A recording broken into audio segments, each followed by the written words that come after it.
Reliance आणि banking क्षेत्राच्या जोरावर बाजार तेजीत, अनिल अंबानीच्या रिलायन्स ग्रुपवर चौकशीचा दबाव.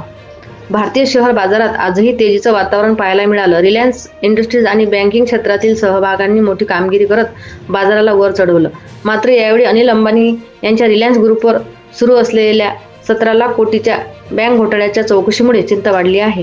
आज सेन्सेक्स 142 अंकांनी वाढून 82 च्या जवळ तर निफ्टी 50 25,080 वर बंद झाला.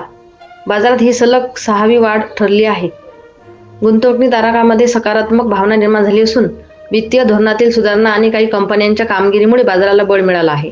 केंद्र सरकारकडून विमा प्रीमियमवर जीएसटी कपात करण्याचा विचार सुरू आहे. यामुळे बँकिंग आणि विमा क्षेत्रातील समभागात तेजी दिसून आली.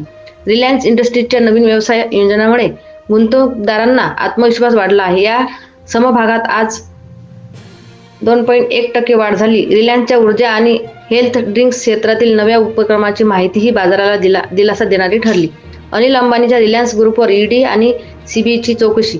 अनिल अंबानी यांच्या रिलायन्स ग्रुपवर 17 कोटीच्या बँक फसवणूक प्रकरणाचा ईडीने म्हणजेच अंमलबजावणी संचालनाने चौकशी सुरू केली आहे. रिलायन्स ग्रुपच्या काही वरिष्ठ अधिकाऱ्यांनी ईडीकडून विचारपूस झाली आहे. SEBI म्हणजेच भारतीय शेअर बाजार विम्यानेही रिलायन्स म्युच्युअल फंडच्या काही संशयास्पद गुंतवणुकीच्या बाबतीत तपास सुरू केला आहे.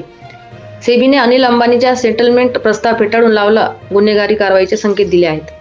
सध्या बाजारात तेजी असली तरी रिलायन्स ग्रुपवरील तपास आणि निर्णायक हस्तक्षेप गुंतवणूकदारांसाठी काळजीचा विषय आहे. गुंतवणूक करताना विश्वासार्ह कंपन्यांमध्येच पैसा लावा आणि सद्यस्थितीवर सतत लक्ष ठेवा. शेअर बाजारावरील घडामोडी पाहण्यासाठी महाराष्ट्र न्यूज या चॅनलला सबस्क्राईब करा. महाराष्ट्र न्यूज 1 साठी रत्नाताई डिक्कर.